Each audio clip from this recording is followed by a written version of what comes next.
আদালত আজ যে রায় ঘোষণা করেছে, এ রায়কে বাংলার জনগণ প্রত্যাখ্যান করে।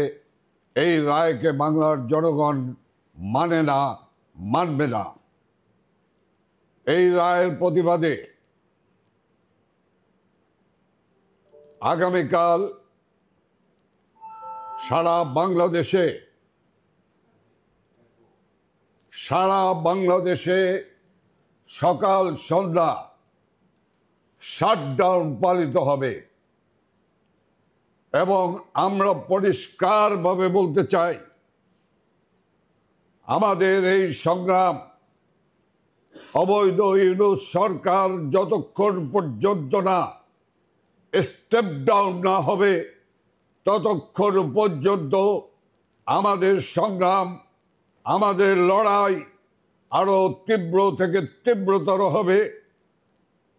আমি বাংলাদেশের সকল মানুষের প্রতি মাননীয় প্রধানমন্ত্রী, গণমানুষের নেতা, বাংলার অবিসংবাদিত নেতা, জাতির পিতা বঙ্গবন্ধু কন্যা শেখ হাসিনার সালাম এবং কৃতজ্ঞতা জানিয়ে বাংলার জনগণকে আমি তার অভিনন্দন জানাচ্ছি।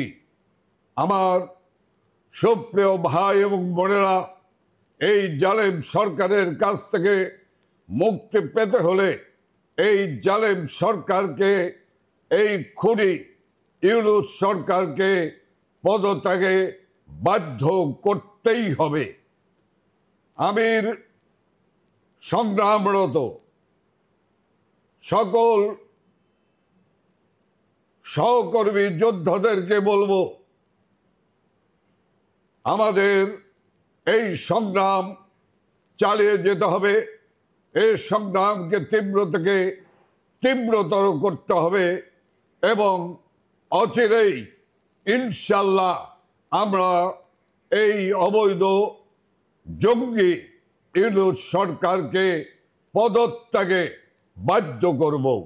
লড়াই এই ইউনূস সরকারকে স্টেপ ডাউন না করা পর্যন্ত আমাদের চলবেই, সংগ্রাম চলছে এবং চলবে।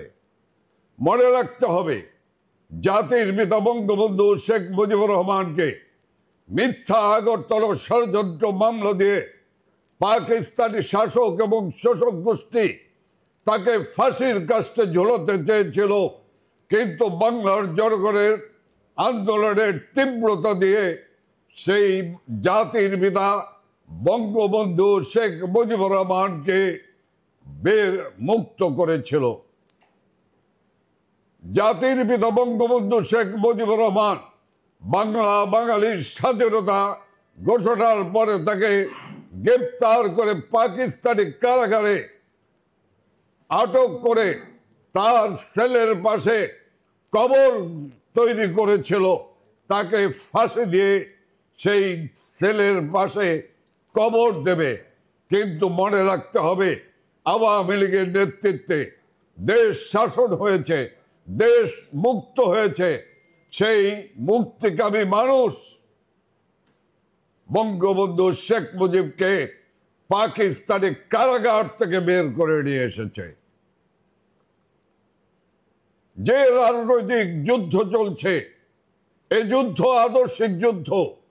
৭১-এর পরাজিত শক্তি এই যুদ্ধ, ৭১-এর পরাজিত শক্তির বিরুদ্ধে আমাদের যে আদর্শিক লড়াই, এই আদর্শিক মুক্তিযুদ্ধের সপক্ষের মানুষদের এই আদর্শিক লড়াই আমাদের চলছে এবং চলবে। যে আদালত, অবৈধ আদালত রায় দিয়েছেন, আপনারা জানেন, এই অবৈধ আদালত 14ই আগস্ট মামলা শুরু করে 17ই নভেম্বর এই মামলা শেষ করেছে। 20 দিনের মধ্যে 84 জন সাক্ষীকে সামনে রেখে মাত্র 54 জন সাক্ষীকে হাজির করে 20 দিনে এই মামলা শেষ করেছে। এই 2 মাসের মধ্যে মাত্র 20 দিন আদালত চলেছে, আর এর প্রধান বিচারক গত 1 মাস যাবৎ তিনি ছিলেন অনুপস্থিত। তারপরও প্রতিশোধের লক্ষ্য নিয়ে বাংলার মানুষের প্রিয় নেত্রী, যে নেত্রী এই ধ্বংস হওয়া বাংলাদেশকে পুনর্গঠন করেছিলেন, দেশকে একটি আধুনিক রাষ্ট্রে পরিণত করেছিলেন, উন্নয়নের শীর্ষ পর্যায়ে নিয়ে গিয়েছিলেন, সেই আদর্শে আমাদের প্রিয় নেত্রী প্রধানমন্ত্রী শেখ হাসিনার বিরুদ্ধে যে রায় দিয়েছে, আমি বিচারকদের উদ্দেশ্যে বলবো যে বিচারপতি তোমার বিচার করবে যারা আজ জেগেছে এই